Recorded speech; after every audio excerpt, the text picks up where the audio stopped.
Who is the best fighter in the UFC today? We have over 30 of the best fighters currently in the UFC. And going into 2026, we are going to rank them from S tier to F tier on who is the best fighter. These rankings are going to be relative. So, of course, some of these guys aren't F tier fighters, but relative to the best in the world, some may be F, some may be S, and of course, a lot are going to be in between. Let's rank these top 34 fighters that I have on this tier list from best to worst. And I'm going to argue every single one of them, explain to why right now, today, they are either better or worse than each other. Now, again, we're not including GOAT status. We're not including what they have accomplished. We're including right now, as of December 29th, 2025, going into 2026, which fighter is the best. Now, going on with Ilia Topuria, of course, you know I'm going to put him at S tier. He's the number 2 pound for pound fighter in the world today, right now, with understandable reason behind it. He's the only ever undefeated 2 division champion in history, blah, blah, all that stuff.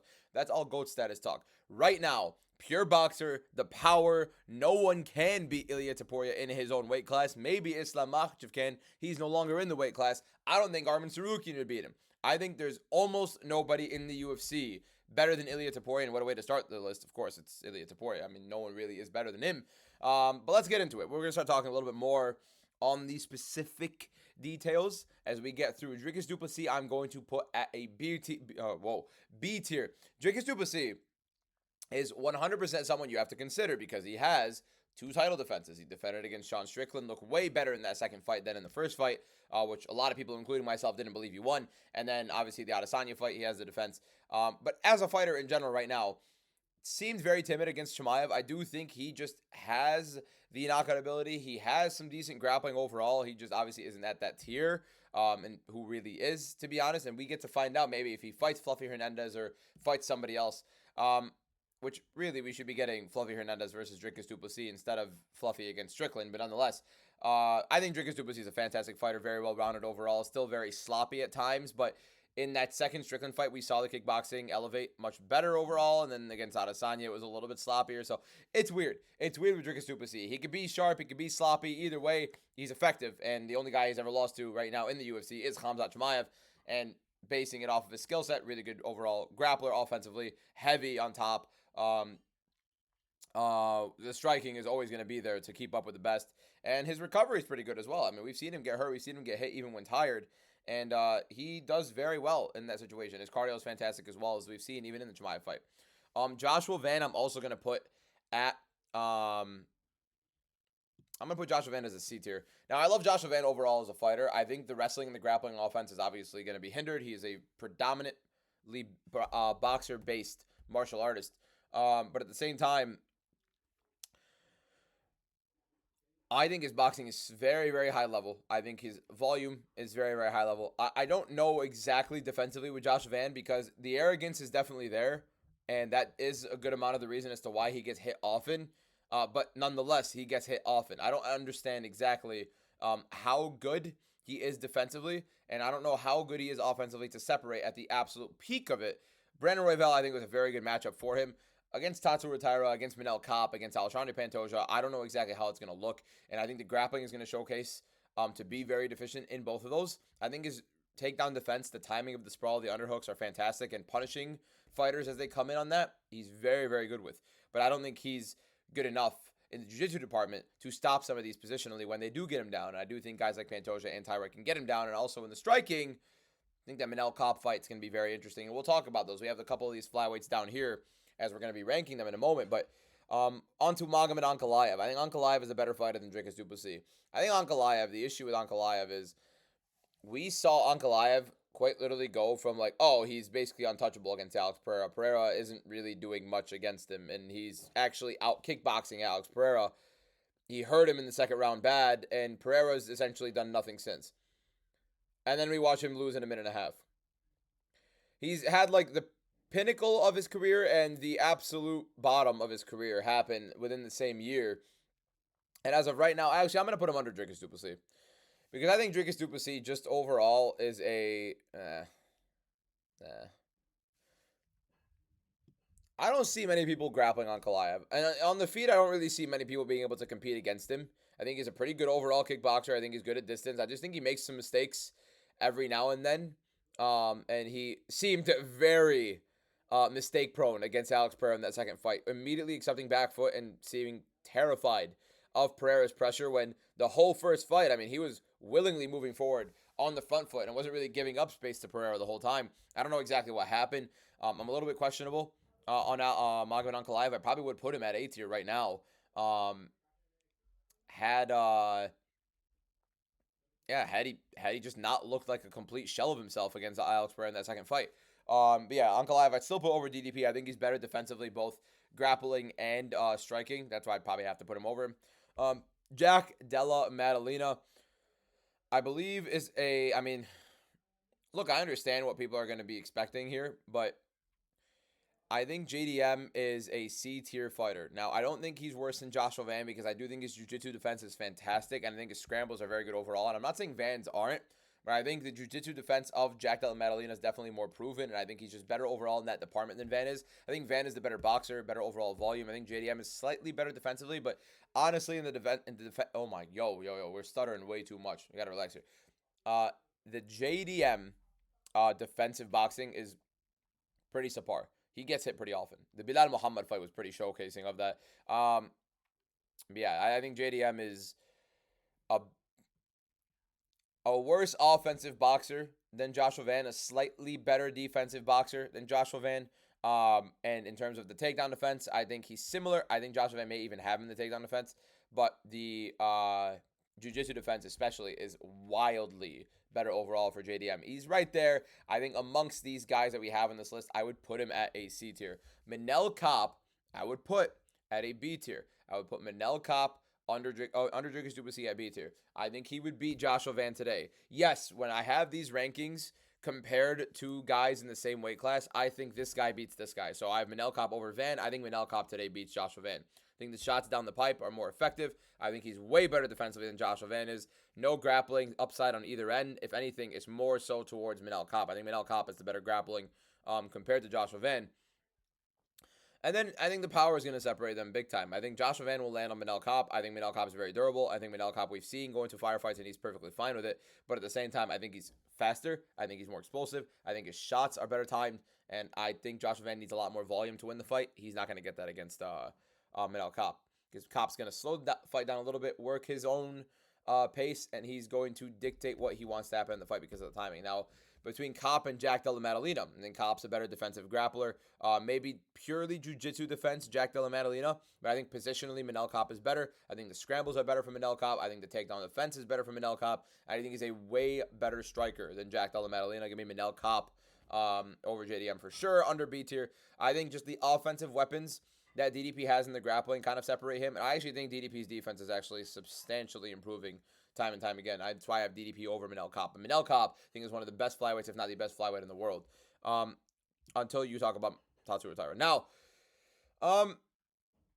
it's interesting because I don't know if I would have Tatsuro Taira being Manel Kopp. I think the thing with Manel Kopp is when he gets down to the mat and Tatsuro Taira takes him down, I think Kopp can scramble. I think Kopp could stop it. I think on the feet, Kopp could hurt him very, very badly and explosively down the pipe can crack Taira. But Kopp can get a little bit complacent against these proactive grapplers. And against Brandon Royval, we saw there wasn't really much of a grappling or wrestling threat against Kopp. So he marched him down like it was nothing and took his timing down there. It really is just dependent on what Manel Kopp you get. I think Manel Kopp could knock out Taira. I think he hurts him bad down the pipe. I think Taira's improving exponentially. I think Taira beats Joshua Van. I think Joshua Van will struggle big time in the grappling. He doesn't have the power and the explosiveness that Manel Kopp has. And I'm not saying Joshua Van isn't explosive and isn't powerful. Manel Kopp has a different level of power and explosiveness at 125 that offers these threats much more. I think he hurts Taira down the pipe. I think he punishes Taira for those takedowns. I think Van will, but I don't think it'll be as effective. I think Taira ends up getting those positions on Joshua Van and will finish him on the mat. Whereas with Manel Kopp, I think if he gets those positions, Manel Kopp will scramble a little bit better. And on top of that, I think Manel Kopp's better positionally on the mat to begin with than Joshua Van. And Manel Kopp, 100%, in my opinion, is going to be way better on the feet than Tatsuro Taira. I think he hurts him, times him beautifully. I think the timing of Manel Kopp is where it separates. Now, with Taira over Jack Della Maddalena, I think the grappling is substantially, obviously, a big difference, both defensively and offensively. On top of that, I think the striking of Taira is improving big time. I think the boxing of JDM is better. I think there's much more versatile striking that comes with Tyra. I actually think he's better defensively than JDM is in terms of the striking as well. I think he's a better overall fighter than Jack Della Maddalena is. I think JDM is one of the more overrated champions throughout our span. And yes, I know I picked him to beat Islam Makhachev at welterweight. I get that. There was a lot concern. There's a lot of concern I had with Makhachev at welterweight, which he clearly answered. And also JDM looked the worst I've ever seen him, while Makhachev looked the best I've ever seen him. Nonetheless, I was wildly wrong on it. JDM at C tier. I have Tyra over him at B tier. Now, Umar Nurmagomedov. I would put Umar above everybody here at B tier. Now, I know we've had some questionable moments with Umar against Bekzat Almakhan, who I rate very, very highly. And against Mario Bautista, Mario landed on him and dropped him in that fight, I believe, in the second round. Here's my thing with Umar sometimes. He sometimes fights a little bit nervous. And that's where you start seeing, like, his lack of confidence in his preparation. And he's actually talked about it. He said none of us are Khabib when he's talking about his camp. I try, but he doesn't have the discipline that Khabib has. He doesn't have the same level of hard work that Khabib has. That's what he's mentioned in his most recent interview when he talked after the Mario Bautista fight. He mentioned that. I mean, to highlight that showcases he's not as proud of himself in his training. And these Dagestani fighters specifically fight with pride. They fight with that determination coming from their training, coming from who they are. And they have a lot of pride in who they are. So when they lose a little bit of that pride, you can see the shame on them. And I think it actually hinders Umar's performances. Believe it or not, I legitimately think skill-wise, he is fantastic. He started realizing the striking against Mario Bautista was working beautifully for him. And he stopped trying to force takedowns or be a little bit too nervous and waiting for the exact perfect timing for the takedown against Mario Bautista. You end up seeing this guy jab a little bit more. The right hook was landing at free will. The left hand down the pipe was landing at free will because Umar was fighting out of southpaw. He ended up figuring it out and realizing, like, okay, I'm way faster than Mario on the feet. He is definitely worried about the takedown. I'm a much better grappler overall, and we saw it throughout the fight. Apart from that one moment where Mario had that Umar was dominating the fight. Even against Bekzat Almakhan. Almakhan, I think, is one of the better bantamweights in the world, and he just happened to fight a Nurmagomedov and a Topuria as he entered. I think Umar is one of the best fighters in the UFC. I could even put him at A tier if I really wanted to, but when you see who is at A tier, it's going to be difficult for me to put him in there right now, although I do believe he's right there. I mean, Umar could be champion tomorrow. I think he has a chance to beat Peter Yan. Do I think he would? No, but I think there's a good chance he does. I feel like honestly, I have to put him at A. When I start breaking down everybody else, you guys will realize it. I think Umar, it'd be disrespectful to not put him at A just to understand how good this guy is in the grappling, how he fought Merab to an absolute brink, close end decision. Where in my opinion, 48-47 Merab for sure, but round 3 and round 5 were not necessarily the clearest of rounds for Merab. They were clear enough for Merab to be like, okay, like for sure Merab won the fight 48-47.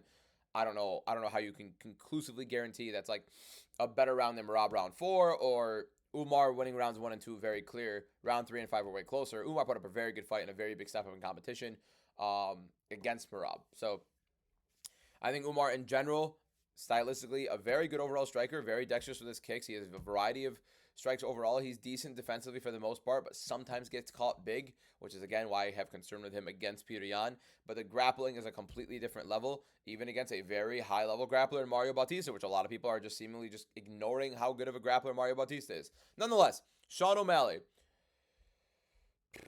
I would put Sean O'Malley under Manel Kopp, above Tatsu Rataira, under Tatsu Rataira.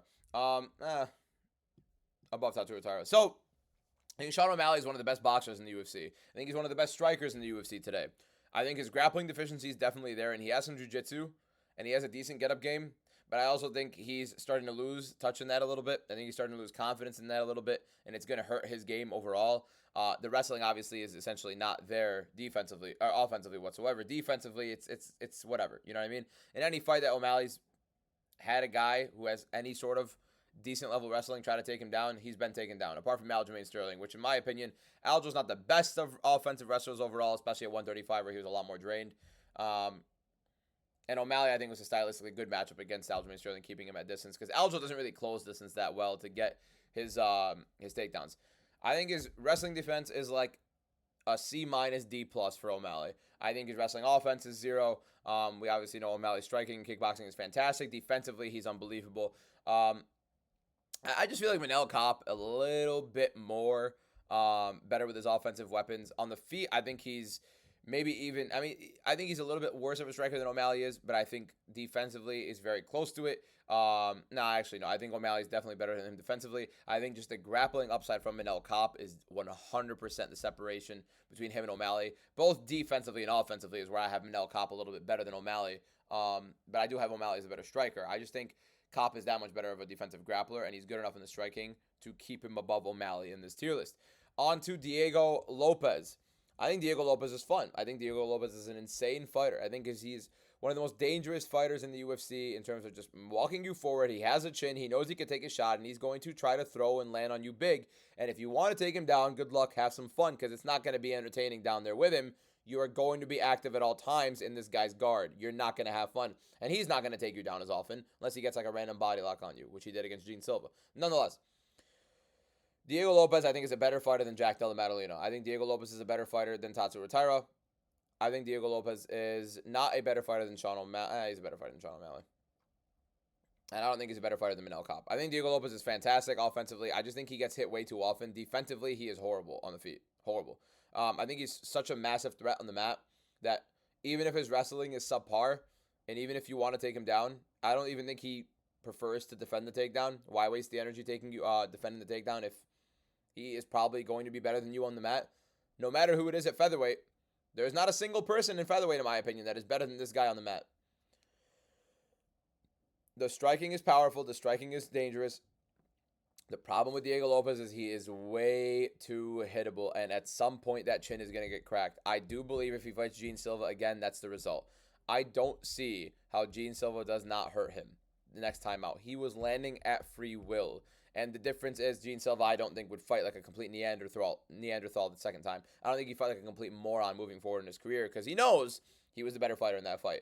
Gene Silva was the better fighter in the fight between him and Diego Lopez. He was just a dumber fighter on top of it.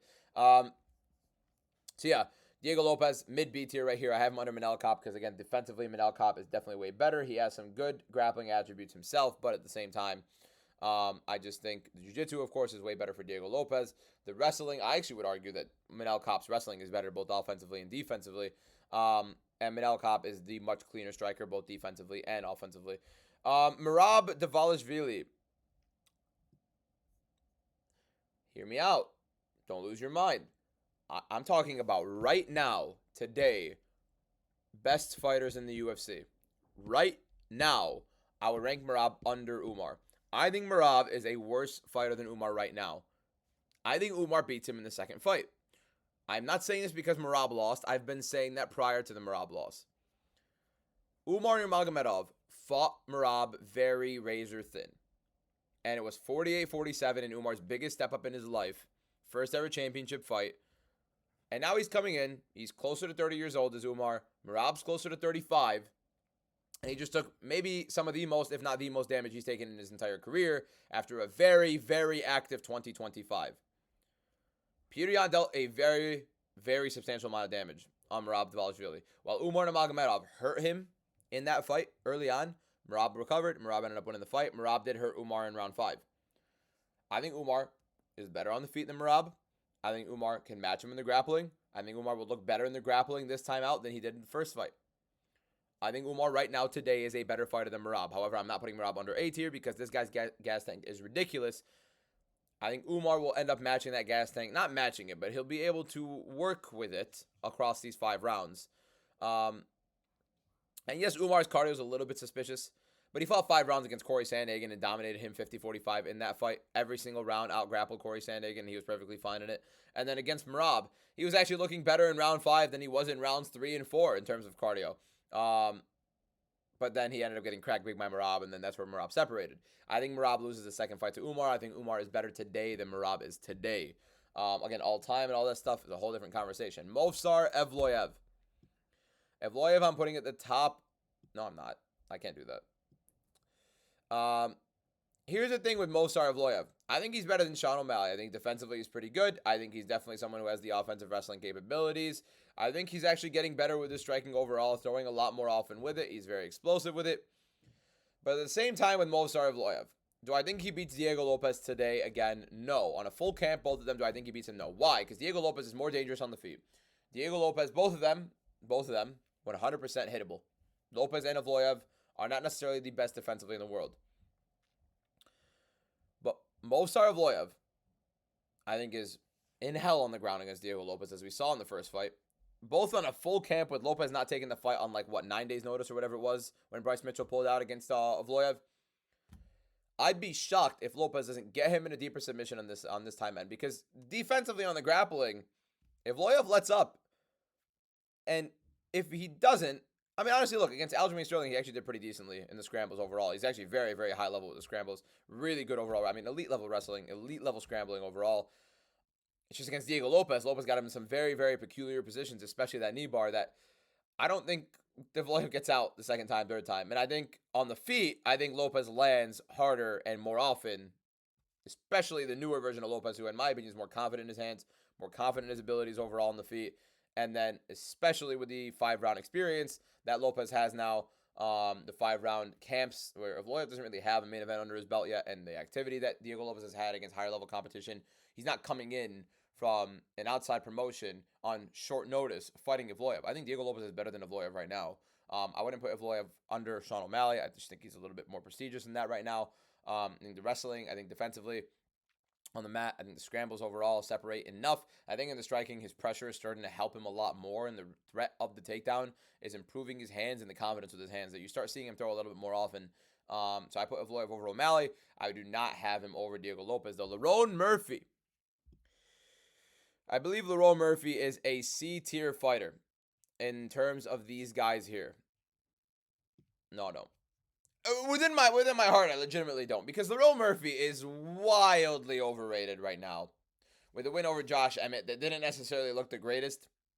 He's 34 years old right now, which people are just somehow ignoring. He's not like some young, fresh guy coming into the top of the rankings undefeated. The Aaron Pico fight, he literally looked horrible until a massive spinning elbow. And kudos to him, a huge spinning elbow for Lerone Murphy. But relative to the guys in this list, I'm not putting him on the same level as Joshua Van. I'm not putting him on the same level as Jack Della Maddalena. I think his wrestling and his takedown defense are relatively poor. I think his jiu-jitsu defense is whatever. It's whatever. He can grapple some guys that don't know how to grapple. But outside of that, Lerone Murphy, I think, is mediocre. I think he's not a great striker. I think he's an okay striker. I think he's timid. I don't think he has some insane power. He has some really good timing, which works for him from time to time when a fighter gives up big, like Makwan Amirkhani against him, like Aaron Pico against him when they have a big tell, and he ends up timing them very well. He has some pretty good reads overall on guys who are entering in telegraphed on certain occasions. He did that with the spinning elbow against Aaron Pico. He did that with the time knee against Makwan Amirkhani. Both fights he was getting grappled in predominantly big time. I don't see him doing something like that to Movsar Evloev. I don't see him doing something like that to Diego Lopez. And in terms of like Jack Della Maddalena and and Joshua Van, I think JDM's a better defensive grappler than Lerone Murphy is. I think JDM is a much better boxer than Lerone Murphy is. I think Joshua Van is a much better boxer and defensive grappler than Lerone Murphy is. This is where we have that conversation. I don't think Lerone Murphy is higher than a D-tier fighter in terms of these guys, in terms of the best fighters in the world. Charles Oliveira, today, I am putting at the top of I'm putting at the bottom of A. I think Oliveira can compete with the best. I don't see how Oliveira cannot compete with the best overall in the UFC. The jiu-jitsu is still there. We just saw what he did to Mateusz Gamrot. After he got, Ilia Topuria caught a body. Another day, you know what I mean? It's Ilia Topuria. He's one of the best fighters, if not the best fighter in the world. 3 months after getting out-colded for the first time in his career, Charles Oliveira goes at 35 years of age to fight against Mateusz Gamrot. On short notice, by the way, he was supposed to fight Rafael Vaziev. He was ready to get hit. He was getting hit against Gamrot, and his chin was fine. And he absolutely dominated Mateusz Gamrot in the grappling to an extent in which Arman Tsarukyan couldn't do it, because Tsarukyan doesn't have the jiu-jitsu that Oliveira has. And Oliveira has some very good body lock takedowns. Has the strength in the body locks. His single legs and double legs are improving big time. He's chaining them a lot more often. The clinch work for Oliveira is huge. The striking is still there. Defensively, it's getting worse and worse. And his chin, obviously, is starting to look a little bit shaky.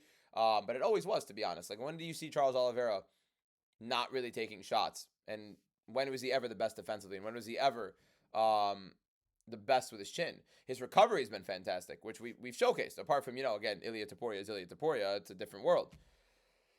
He made Mitaj Garamot look like an amateur. And this is a guy where I think he's one of the best in the world today.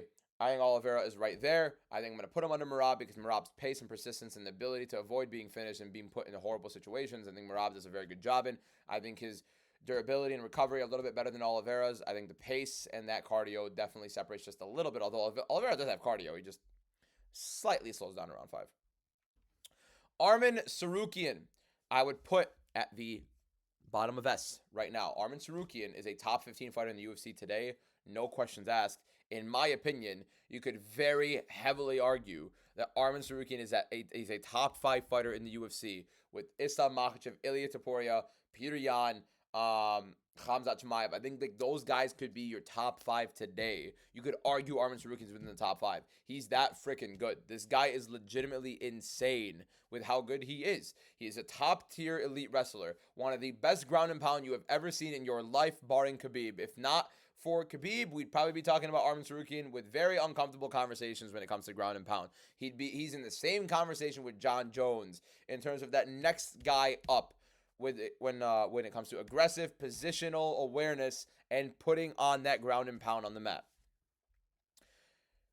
His ability to posture up and do things in the full guard of an opponent and land that damage and land those elbows is legitimately insane. You don't see that. You don't see that outside of Khabib. And of course Jones, when Jones does get positioned like that. I put Tsarukyan over Umar Nurmagomedov. I don't think that should be a conversation. I put him over Merab, especially right now. I don't think it should be a conversation. Nobody is beating Arman Tsarukyan in the UFC today that is not named Islam Makhachev or Ilia Topuria. In those weight classes, no one is beating him. Now, if he goes up to welterweight, it's a different conversation. But at lightweight, no one is touching this guy. Max Holloway isn't. Charles Oliveira isn't, as we saw. Now, Oliveira put him in some very, very dangerous situations. But apart from the 2 chokes that Oliveira had, it was essentially Arman Tsarukyan the rest of the fight. Paddy Pimblett. I'm not arguing this. I am not arguing with any of you about this. You are wrong if you have it otherwise. Because compared to the best fighters in the UFC today, Paddy Pimblett's wrestling is subpar. Paddy Pimblett's striking is subpar. Now, his fight IQ is getting better and better. He is understanding that he's not the best in the pocket. He's not the best boxer in the UFC. He doesn't have the best hands in the world. But at the same time, apart from just the distance management, and on the feet he's very bad. In the grappling, defensively he's horrible. I had Michael Chandler getting Paddy Pimblett's back. And anybody better at jiu-jitsu than Paddy Pimblett, then Michael Chandler is getting that back and putting in a body triangle, or at the bare minimum, putting in hooks. Paddy Pimblett's not surviving at the top of the division. He's getting the most cherry-picked schedule in the history of the UFC to go. At least Sean O'Malley fought Peter Yan. Robbed him blind, don't get me wrong, but at least he fought Peter Yan. You know what I mean? And I think Sean O'Malley's an elite striker. I think he's an elite fighter. Paddy Pimblett's nowhere near these guys. Nowhere near these guys. Nowhere near. You cannot put Paddy Pimblett. Now that I'm talking about O'Malley a little bit more, I think I want to put O'Malley over Diego Lopez again. Should I put O'Malley over Evloev and Lopez? No, because I think Evloev and Lopez are elite fighters. I don't think Lopez is an elite fighter, do I? I don't. I think O'Malley's elite. I think these guys are elite. I don't think these guys are elite. Lopez is like fringe. You know what I mean? Having debates with myself here. Let's go back to Paddy. Paddy sucks. Jiu-jitsu is fantastic. The jiu-jitsu is fantastic. The position offensively with the jiu-jitsu is fantastic. But he's fighting guys who are 37 years old. Essentially the entirety of his career. To the brim with Jared Gordon, which he clearly lost that fight. When everybody and their mom knows that Paddy Pimblett lost that fight against Jared Gordon. Stylistically, Michael Chandler was a very favorable matchup for him. I guessed wrong in that fight because I thought Michael Chandler wasn't a complete idiot, but, at times, doubting that Michael Chandler is a horrific fighter in terms of fight IQ can cost you. It did. Paddy Pimblett's not better than Earl Murphy. Let's get a grip here. Not even close. He's not better than anybody on this list that we have put right now. It's not a conversation. Paddy Pimblett is nowhere near the people on this list. I'm just putting him on here because he's a title challenger that doesn't belong anywhere near the title. Anyways, Shavkat Rakhmonov. He's the best welterweight in the world today. He's the best welterweight in the world today. Today, he's the best welterweight in the world. Today. No conversation. But because I just need to see a little bit more of him, not going to go higher on the S tier. But he is an S tier fighter today. He's one of the best fighters in the world today. The revisionist history on Shavkat Rakhmonov because of one image. Because Ian Gary had a rear naked choke position on him for a moment in which he fought off, defended, and reversed position on and got on top of Ian Gary immediately after. The guy was planning, I don't know who he was scheduled to fight. I don't know if it was Jeff Neal or I think he already fought Jeff Neal at the time. I don't know who Shavkat was scheduled to fight. I think it was Bilal. Imagine going from fighting Bilal Muhammad to an undefeated Ian Gary within like a week, or what is it, a couple weeks or so, maybe a month.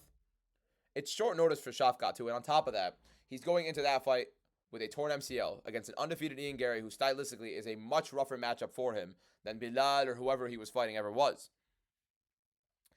And he wins that fight 4-1. He looks better on the feet, doesn't look nearly as explosive as he ever has in his life because of how damaged he was with a torn MCL, which after the Peter Yan fight that we saw, the damage that Yan had going into the Merab fight, the injuries, the torn ACL, the shoulder, the right hand, everything that happened to Peter Yan going into that Merab fight, and everyone ignoring how good of a performance that was defensively for Yan, considering he couldn't throw a right hand and his knee was completely gone and his eye got headbutt shut in round one. You'd think like maybe we think, oh, maybe Shavkat coming in with a torn MCL against Ian Gary and winning the fight 4-1 might have a little bit of an understanding as to why maybe he didn't finish Ian Gary, where also Ian Gary's an undefeated fighter. Maybe there's something to that as well, and he's won every fight since. But Shavkat Rakhmonov, the first fight in his career he doesn't finish, all of a sudden we might have to have some conversations about maybe he was actually hurt with a torn MCL, or maybe that actually is something we have to consider, even though he still won the fight 4-1. Shavkat Rakhmonov is the best welterweight in the world today. 100%. Not even a conversation. Anyways, Ian Gary. I'm putting Ian Gary around. Where am I putting Ian Gary in the B tier? I have to put Ian Gary in B tier. I'm going to put him over a lot of these guys up here because he's the hell out of here. Let me tell you something about Ian Gary here. Let me tell you guys something about Ian Gary. I think if Ian Gary didn't talk like he does, no one would believe in him as much as they do right now. I think he beats Jack Della Maddalena. I think he's better than Jack Della Maddalena and against Joshua Van. I think he's essentially good everywhere. I don't think he's great anywhere except the oblique kicks he's been using. I think it's the only place Ian Gary is great. I don't think he's a great striker. I think defensively he's not that good. I think he looked good against Carlos Prates. I think Prates fought a horrible fight, and I think we saw that towards the end of the fight in rounds 4 and 5, where Prates found more success, especially in round 5, where you think Gary would have the better Carter than Prates. No. He looked horrible against Prates in round 5. But he had a lot of success earlier on in the fight. And I think Gary talks very well to sell himself that people believe he's a lot better than he is. He is a timid striker who is very good at the oblique kick and good at keeping his range. But anybody who closes the range in on him at all, in the boxing, he is poor. He is not a good boxer. He's defensively a very mediocre boxer. Ian Gary is very mediocre, defensively and offensively. I think against Michael Morales, it's going to be difficult for him, but I think he's a little bit more technical than Morales, and Morales is so green that Gary could make it work. But I think Prates, in every other fight they have, I think Prates smokes him. Smokes him. I think that's the big difference with Prates here. I think Prates had a horrible fight against Gary. I think it's a big adjustment for him. And yes, it was short notice for Gary. It was also very short notice for Prates too. Imagine going from fighting Jeff Neal to Ian Gary. Very big difference. Again.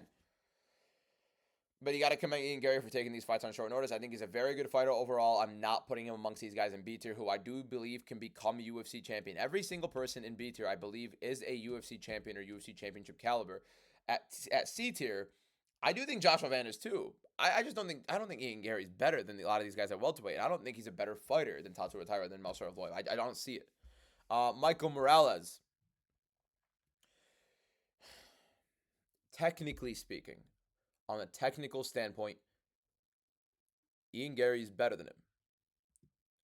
The physicality of Michael Morales is so predominant, and the power he has And honestly, defensively, is looking better and better, especially in the grappling. I think between him and Gary in that fight, I think we see Gary fight a similar fight he did tried against Vidal, like he tried against Carlos Pratas. But I think Morales is a little bit more explosive. And I think he finds a shot inside on Gary every now and then, but maybe Gary moves the entire fight to where he makes it difficult for Morales to even find him at all. But Morales is persistent enough to get into that pocket. I think he's improving exponentially even more than Ian Gary is. And I think Michael Morales hurts Ian Gary. I think he hurts him bad. I don't think Gary is the best chin. I don't think Gary has the best recovery. I don't think Ian Gary has... I think he's okay recovery. His recovery isn't horrible, but he looks bad in the midst of his recovery against Song Kanan, which is a lot younger in his career. And then against Carlos Pratas. But here's the thing with Ian Gary. We need to highlight this boxing issue for him because as good of a striker as he is, when your boxing is that deficient, against Jordan Williams in the start of his career, he was super young. I get it. Ian Gary was super young. Jordan Williams was landing at free will inside the pocket. Ian Gary landed a beautiful right hand to knock out Jordan Williams. He was literally losing the entirety of the fight prior to that. Jordan Williams, not even close to UFC caliber. Now Ian Gary is way better now. I understand that. But against Jeff Neal in the pocket, he didn't look that good. He looked very timid. It was a split decision, I believe, against Jeff Neal that he had. He looked very poor, honestly, inside the pocket against Jeff Neal. Avoided it at all costs. Again, and some people still argue that Jeff Neal won that fight. But because it's Jeff Neal, no one really cares. We don't argue the fight. Whatever. Ian Gary against Carlos Pratas inside the pocket didn't look great. Now, he landed a couple combinations where Pratas was a lot more timid. And then you saw later in the fight where he looked very, very poor. Again, inside the pocket where Pratas was hurting him. He's not a good boxer. Michael Morales is going to find him in the pocket, I believe. I think the length of Morales is insane. And how he's going to be able to use it against Gary, too. Gary's going to hit him with a couple of oblique kicks. I think it's a very close fight. I just don't see Morales better than Tyra and Ovloyev. I think those guys are much more technically sound and better and more well-rounded overall than Morales is. I just don't see how Ian Gary beats him in general. He'd have to be running for quite literally 25 minutes in the entire fight. Carlos Pratas, I believe, is better than both of them. I believe Carlos Pratas is also a C-tier fighter in terms of the best fighters in the UFC. Now, Carlos Pratas, compared to Ian Gary, compared to Michael Morales, I think he finds that pipe, finds it down the pipe against Michael Morales. I think he's going to be much quicker overall than Morales in terms of getting his shots off. He's more well-versed with the strikes, but he's more damaging. And he's, in my opinion, much better overall inside the pocket than Ian Gary is, defensively and offensively. And that's where Pratas finds the success against Michael Morales. I think Morales is way too hittable, and Gary doesn't have this insane knockout power, neither goes for it. I mean, Ian Gary doesn't really go for it as often. Even if he has the ability to, he doesn't go for it. He's so timid that it looks like he's bad. It's one or the other. It's one or the other. And the trend with Ian Gary is the boxing is very subpar. Now with Michael Morales and Carlos Pratas, first of all, I think Pratas knocks out Gary the next time if they fight. I think he knocks him out a third time and a fourth time. I think it's a horrible matchup for Gary overall if Pratas doesn't fight like he did in the first fight. He fought like a complete idiot in the first fight. I think Gary fought the perfect fight in the first fight. I think Pratas fight the worst fight in the first fight. And then Pratas almost knocks him out in the fifth round. I mean, come on. I think Pratas lands on Morales the same way Gary does, except Morales doesn't find Pratas as easily, and also Morales will take way more damage from a Pratas shot than he would from a Gary shot. I just think in general, as a fighter overall, stylistically, you're going to have Pratas beating Morales, Pratas beating Gary for the second time out, where Morales beats Gary. I think these two are just predominantly a little bit better overall than Ian Gary. And they're, I think the hype on Ian Gary is so wild. And again, had he been a worse talker, he would not be as highly touted as some of these guys. Some people I legitimately think would have Ian Gary like up here. I think it's insane. I think it's insane to have him anywhere near the area. He's good. He's not great anywhere, and he is very subpar in his boxing, and especially in his own division, he'd get exploited by some of these guys. Pratas in that first fight, I am begging you, go watch that fifth round, watch the fourth round, look at the difference in the fighter that Pratas is in any of his fights compared to that, and he's improved tremendously since that Ian Gary fight. It taught him a lot. I don't think Ian Gary's improved tremendously since that Pratas fight. Anthony Fluffy Hernandez. That's where I'm putting Fluffy. I think Fluffy's gas tank is insane. I think Fluffy's pressure is insane. I think he's literally the second version of Merab, except defensively on the feet, he is horrible. He is very, very weak to the body. He gets hurt and hit to the body often. He gets hurt to the head often as well, but his recovery and his durability is pretty insane.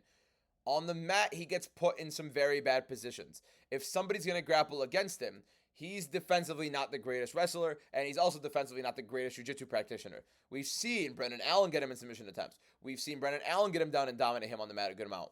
And then, of course, Fluffy ended up being much better overall with the pace, and the wrestling ended up working for him more. But it's his pace and his pressure that separate for him. It's just he's not like Merab with that. He's not as durable as Merab is in that situation either, and he's not as great with Merab in terms of the positionings. And I think Merab's a better wrestler overall than Fluffy is. I just think defensively as well, especially defensively, Merab is way better than Fluffy is. And that's where the separation comes. I think these guys ahead of Fluffy are better. I don't think he's on the same tier as Pratas and Morales. Is he as fun of a fighter? Not necessarily, but at the same time, I think he's more of a championship caliber guy. It's just he's facing Khamzat Chimaev, the same way Pratas is essentially facing Makhachev. But I think Fluffy's game is more well suited for a better mixed martial artist because of that pressure, because of that pace, and being able to pressure a lot of these guys moving forward. His boxing ends up being a lot better in that situation as well, and the takedowns get way. I mean, he just separates more in these fights overall, even without some of these finishes. No, I don't know if I could do that. Really, I'm trying to think. I was trying to make the case because I believed it for a moment. I just don't necessarily believe it as much. So I want to put him over Pratas.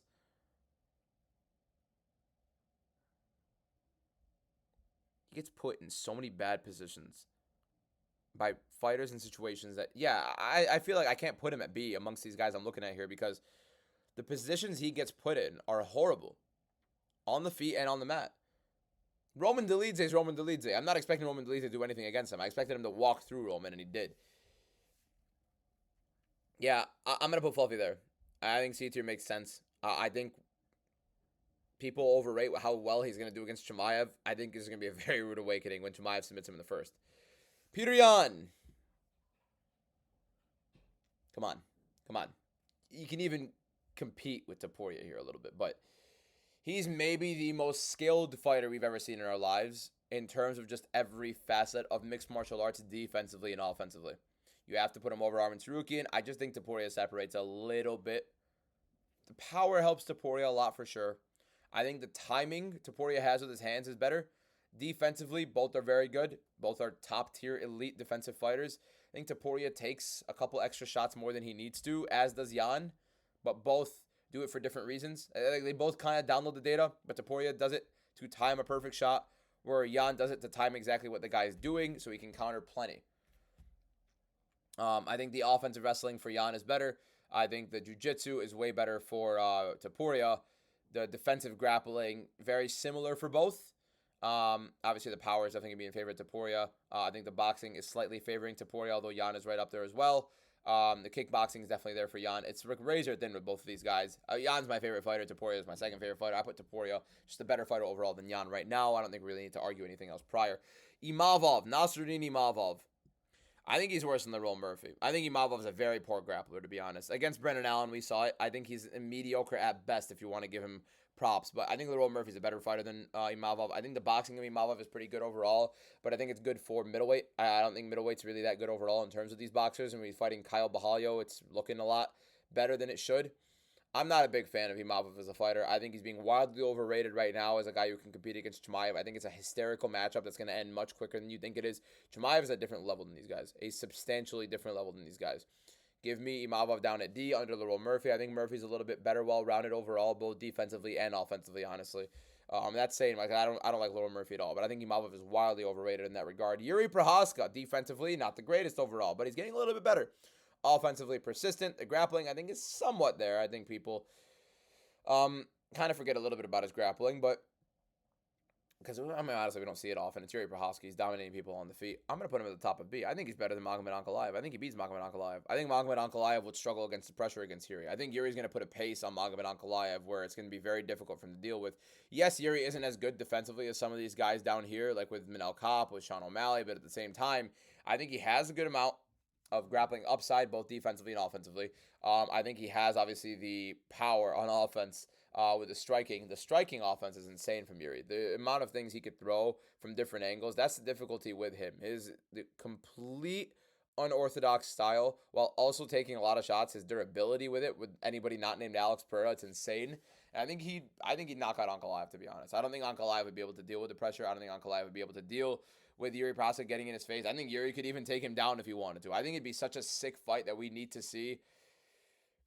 Yeah, I think Ankalaev has to fight like Mirzakhanov. I think you do Mirzakhanov, Ankalaev right now. You do Yuri Prochazka versus Carlos Ulberg for the vacant belt when Alex Pereira goes up to heavyweight. I think Yuri Prochazka is better than Ankalaev. I think he's better than most of these guys over here. I think the offense definitely is going to be separating for him a bit, and he has some grappling upside for him here as well. Top of B tier for him. Carlos Ulberg. First of all, I think Carlos Ulberg gets the life beaten out of him by Ankalaev and Yuri Prochazka. I think he's one of the most overrated guys in the division today. Knockouts over Dominic Reyes, not the greatest look. In the Jan Blachowicz fight, he looks very subpar and arguably lost in. He fights a style where he wants to be the kickboxing guy and keep it at range and counter strike. You're not going to be able to do that against these guys who are definitely higher level than you.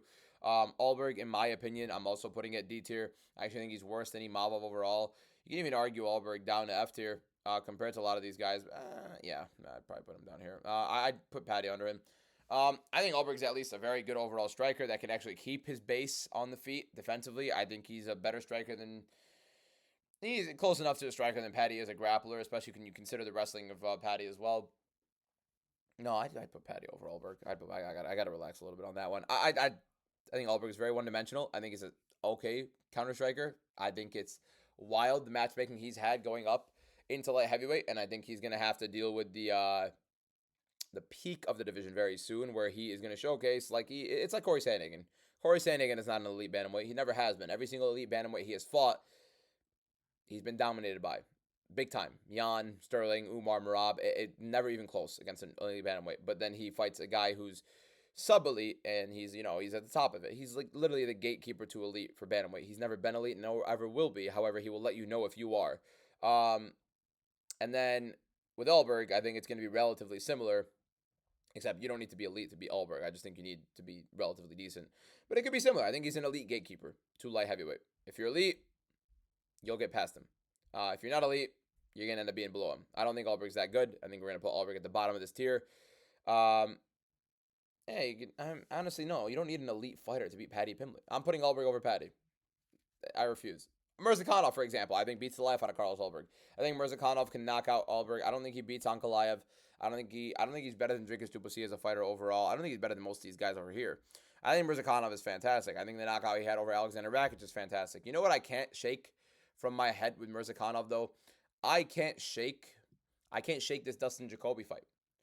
And I don't think he's improved tremendously since then from what we've seen. I just think he's fighting much lower level competition overall. And then he fought Rakic, and Rakic is coming off all these losses, and Rakic's durability has gone down. I mean, Rakic went down to a jab. Let's be realistic here. Mirzakhanov is very good overall, but he's relatively small and short for light heavyweight. On top of that, the boxing is very good overall. The wrestling we haven't seen as much of, and we want to see how he competes against a lot of these guys at the top of the division. And I think he's good. I think he beats Ulberg.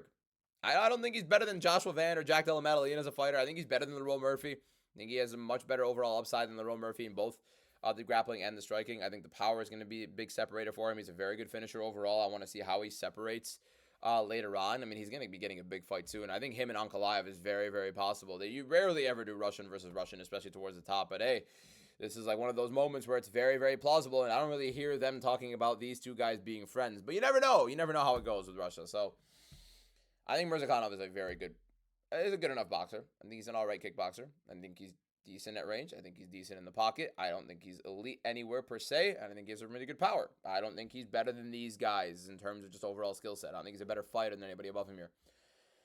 Ciryl Gane. It's so weird with Ciryl Gane, isn't it? Because he looked good against Aspinall. He just looked horrible against Volkov in that fight. I think confidence was gone against Volkov. It was kind of dripping down a little bit every now and then. I don't know with Gane. It's so difficult to rank Gane right now where he is. I can't put him over Fluffy. I can kind of put him over Fluffy, but I can't put him over Pratas. So can I put Pratas over Fluffy? I can't put him over Pratas. I can't put him over Fluffy. I can't put him over Morales or Gary. I don't think he's a better fighter than any of these guys here. Do I think he's a better fighter than Azamat Mirzakhanov? I don't know. Do I think he's a better fighter than Azamat Mirzakhanov? Do I think Ciryl Gane's a better fighter than Lerone Murphy?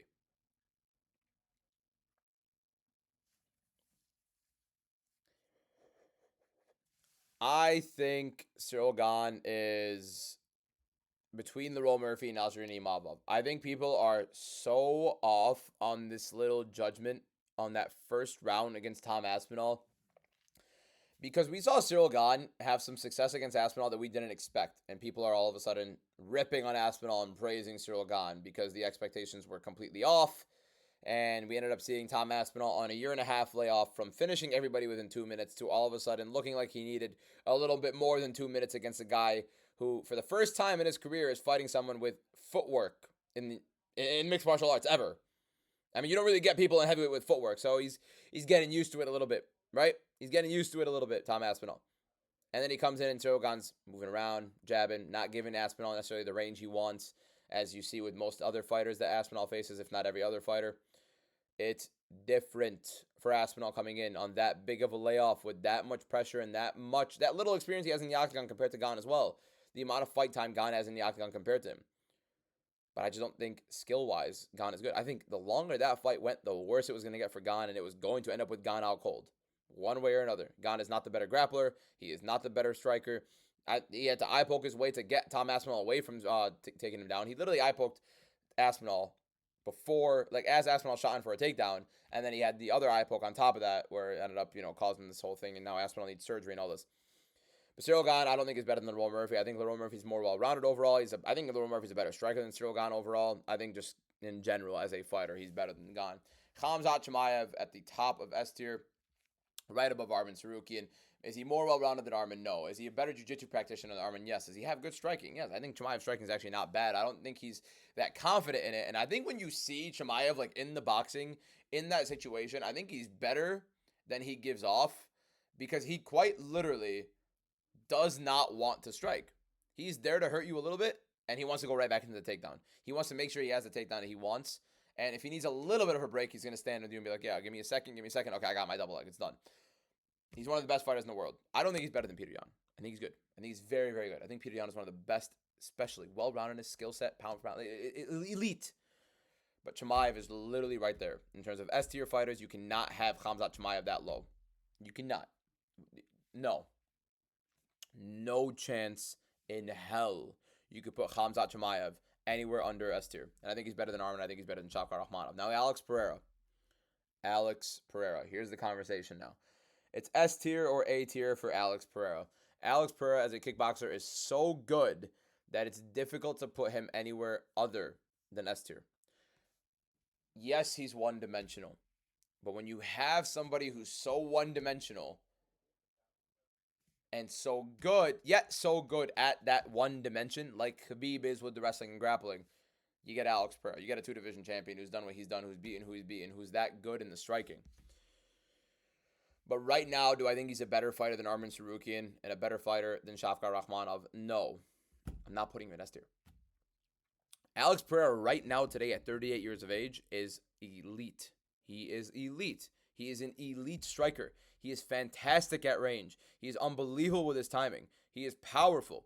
However, in the boxing defense, he is poor. In the wrestling and grappling, he is poor.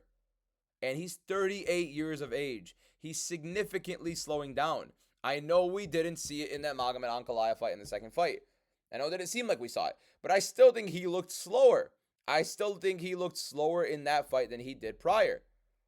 He didn't look great in that first Magomed Ankalaev fight. Although, again, like we had the illness, we had all this stuff. And then he goes on and does that in the second one. So you understand it. But I think he's a little bit too one-dimensional. And I don't think he's dominant enough in the striking. As we saw in the Roundtree fight, where Roundtree was landing big time on him, and Roundtree cracked him and dropped him almost in that fight. And we saw the first Magomed Ankalaev fight. Down the pipe in the boxing, it's a concern. With the grappling and the wrestling, I do think it's a concern with somebody. I think Yuri Prohaska, as we saw, took him down in the first fight. I think Yuri can get him down another time. Do I think Yuri beats him? No, not even close. But do I think the grappling is going to be there as an issue? Yes. Do I think at heavyweight he gets dominated? Yes. Do I think at middleweight, I think Chimaev absolutely smothers Alex Pereira. I am not putting Alex Pereira in the S tier. You cannot put him at S tier right now as a fighter. When you look at who I have at S tier, Arman Tsarukyan and Shavkat Rakhmonov right now are better than Alex Pereira. Khamzat Chimaev right now is better than Alex Pereira. That you cannot put him on the same tier as those guys. Now, Umar, Merab, Charles Oliveira, I think is good. I think these are championship level guys. If not, could be champion right now had it not been for certain fighters. Peter Yan, and Ilya Taporia. I mean, Oliveira could very well be champion. Arman Tsarukyan as well is right above him. Like, look at the guys I have above these guys. Alex Pereira is 100% the best light heavyweight in the world right now. Even skill for skill, you could even put him maybe even better than Tom Aspinall, which we will talk about in a moment. But I cannot put Alex Pereira as an S-tier fighter right now. Alexander Volkanovski right now is an A-tier fighter. He is not an S-tier fighter right now. It's the telegraph shots are concerning that he's been eating. The ones he ate against Lopez, I think there's a very good chance Lopez beats him the second time out. Now against Merab, we have a concern. I think he's not as good of a fighter as Merab right now. I don't know if he's better than Charles Oliveira right now.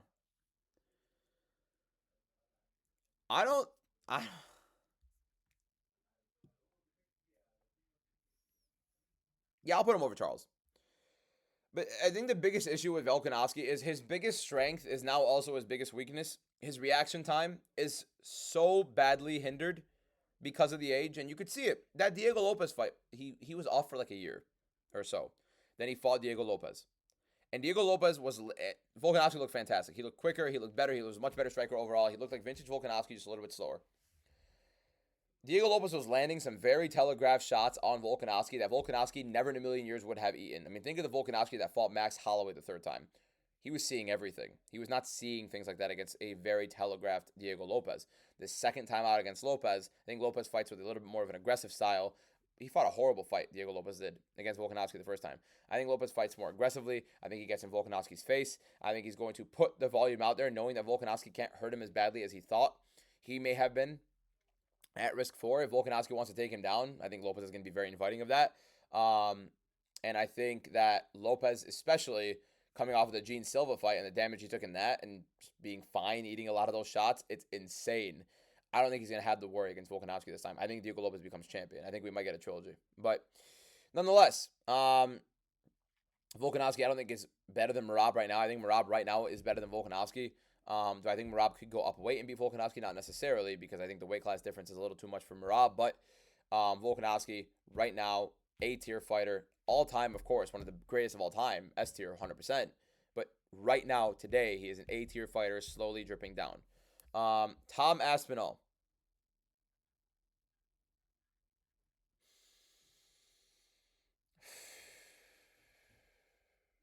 There's just too much hate on what Aspinall is as a fighter. And even now, I wouldn't put him over Volkanovski because of how little we know about Aspinall, even as it goes forward. But all I know is he's literally the most insane heavyweight I've seen ever. I think the speed that he has with his hands, night and day difference to what we've ever seen. I think Cyril Gane made it look a little slower for a bit. It would have not looked like that, and it will not look like that in the rematch. I promise you guys that. The grappling that this guy has is fantastic at heavyweight. He's explosive. The power inside the pocket. Is he a bit hittable? Yes. Is he a bit, shaky at times? Yes. But Tom Aspinall is 100% the best heavyweight in the world. And it's not even a conversation, and it's not even close. And skill for skill, especially when you consider the weight he has on him and how he moves that heavyweight, it's insane how quick he is. It's insane how well he's able to move and find shots and get inside the pocket and grapple. You have to put Tom Aspinall as a bare minimum an A-tier fighter. I put him over Charles Oliveira. I'm not going to put him over Volkanovski. But he's insane. I'm not putting him over Charles. I think Charles is better than Tom Aspinall right now. Yeah, I think Charles is better than Tom Aspinall right now. I'm putting Top of B. Top of B. Thinking about it. I'm not putting him at the same tier as these guys yet. Not yet. Not yet. As a fighter right now, not yet. Do I believe wholeheartedly he's going to knock out Cyril Gane big time? Yes. Do I believe that the year-and-a-half long layoff for a guy who fights 2-minute fights in the UFC, knocking everybody out cold, fighting against a guy for the first time in his life is actually using footwork and keeping distance with a jab, who's also a pretty quick heavyweight in his own right? Yes, I think it's all going to be difficult for Aspinall to adjust to a little bit, even though it was 27 significant strikes for Aspinall to 30 for Cyril Gane. It wasn't really that much of a separation, but Gane just looked better than anybody expected. That's why it was such a big highlight, and then obviously the eye poke, and now everybody thought Aspinall could, whatever. Just show me, again, that you're that much better. Just show me how much better you are than these guys, and I know you are. I know Aspinall is. I just need to see it. It just needs to be shown. At that point right now, as a fighter, we need to see it. When we're talking about the best fighters today, you need to see it. Alexandre Pantoja, 100%. is an S tier fighter. I'm putting him under Shavkat. I'm putting him under Sarukian. I think he's an elite level fighter. I think he's the best flyweight in the world today.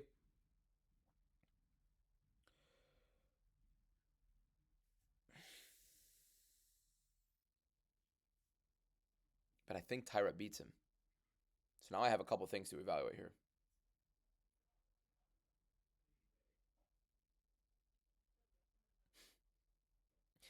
I don't know. I don't think Cobb beats Pantoja this time out.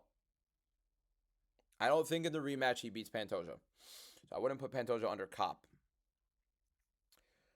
Now with Tatsuro Taira, I think he beats Pantoja. I think this version of Taira beats Pantoja.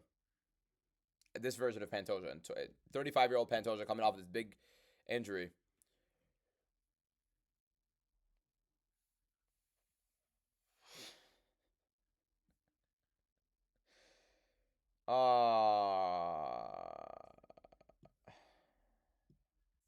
I know it looks bad. And it's like killing me to do it. But that's the problem, see. I think Cobb beats Tyra. I think Tyra... See, here's... Look. It can't be just them beating them. Because Pantoja is an S-tier fighter. And I think he definitely walks through Manel Cobb. I think he walks through Joshua Van in the rematch. Tatsuro Taira, I just think stylistically is a bad matchup for Alexandre Pantoja. But I have Pantoja as an S-tier fighter. He is literally the best backtick in MMA, not even a question. The pace and the pressure he puts on with the cardio he has is insane. The body kick, unreal. And an insane setup for him for his takedowns. The takedowns are getting better and better overall. The pressure he uses and complete confidence in his fight style, it's like arrogance at this point, walks through his opponents. Tyra, I just think, as a grappler, is going to give him a lot of issues, and we've seen it in Pantoja's career earlier on against Davis and Figueiredo and against Askar Askarov, the two other like top-end grapplers he's faced. He struggled against and lost to. I think Tyra gives him similar issues, especially being that much younger, and I think he's a more developed grappler right now than those guys were at the time. Figgy, close enough, but nonetheless. I think Tyra's fantastic in the grappling department. I think he's good enough on the feet to manage with Pantoja. It's just the pressure. How does he deal with that? But as a fighter overall, his ability to manage on the feet, his ability to pressure, the pace, pushing forward, the marauder style he has, the body kick, the takedowns, and the back kick. It's the back kick and the control he has with that back kick, and one of the best rear naked chokes in the world. Alexandre Pantoja I have as an S-tier fighter, even now after that arm break against Van, where we wouldn't even have a conversation right now about it. But do I think he walks through Cobb? Yes. But do I think Cobb beats Tyra? Yes. Do I think Tyra beats Pantoja? Yes. It's like a little triangle, MMA triangle that we have here. I have a lot of very, very much of a difficult time there. Max Holloway. Do I think he'd still lose to the current version of Volkanovski? Yes. Do I think he beats Charles Oliveira when they fight? Yes. Do I think Max Holloway is an A-tier fighter right now? 100%. The volume, the knockout ability right now that he has at 155 pounds, he still has the ability to pressure. The pace, the cardio is all there. I think his defensive scrambles with the grappling are there. Do I think he's some elite level defensive wrestler? No, we're about to find out against Oliveira nonetheless. We haven't seen Max Holloway against that type of fighter, but at the same time, I think Max Holloway manages his distance very well in MMA, yes. So I think he's actually better now than he was during his quote-unquote prime when he was champion. Yes, I think he's better than he was in his prime. I just think he's fighting Alexander Volkanovski and Ilia Topuria. That's the problem. I think he's going to knock out Charles Oliveira. I think he's a better striker overall. I think obviously the jiu-jitsu is going to be an issue, but defensively, Max Holloway is actually getting better now than he was back then in his career. On top of that, that's the biggest thing for Max Holloway. He's managing his distance a lot better. He's managing defensively a lot better. He's keeping people at bay, and he's, in my opinion, his power is looking way better overall at 155, and he looks a lot more malnourished, and a lot less malnourished at 155 pounds. That cut at 145 started looking a little bit shaky for him, but it's been looking shaky for Max at 145 for a while now. Like, he's always looked a little bit drained at 145. So, puts on weight, of course, he's going to look a little bit healthier at 155. Doesn't look too small. It looks like a pretty big 155er as well. Skill for skill, I put him over Oliveira, and I think he's going to knock him out. Now, Islam Makhachev, skill for skill, is the best fighter in the UFC today. Best fighter in the UFC today. Is he the best welterweight right now? I think Shavkat stylistically beats him. But, Islam Makhachev, you have to put as the best fighter in the UFC right now. He is 100% skill for skill, dominant on every single end. Even when his boxing is poor and boxing defense is poor, he manages his distance well enough with the kickboxing, and especially with the threat of the takedown, that it opens up so much for him. We saw with the leg kick against Jack Della Maddalena, the leg kicks were open up big.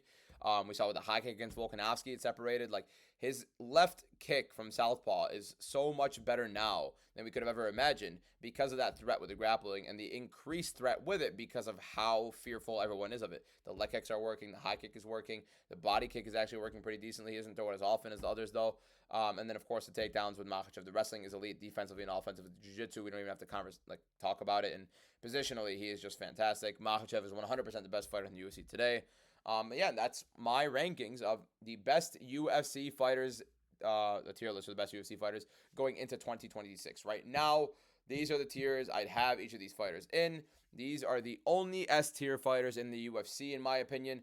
These are the only A-tier fighters in the UFC, in my opinion, and you go from there. Yeah, obviously, we have a couple other fighters that we have that are worse than all these guys, but in terms of these are 100% the only S-tier fighters in the UFC. Islam Makhachev, Ilya Taporia, Peter Yan, Khamzat Chimaev, Arman Sarukian, Shafkat Rakhmonov, and Alexander Pantoja. That's definitely a TikTok I'm posting. The only S-tier fighters in the UFC today. All right.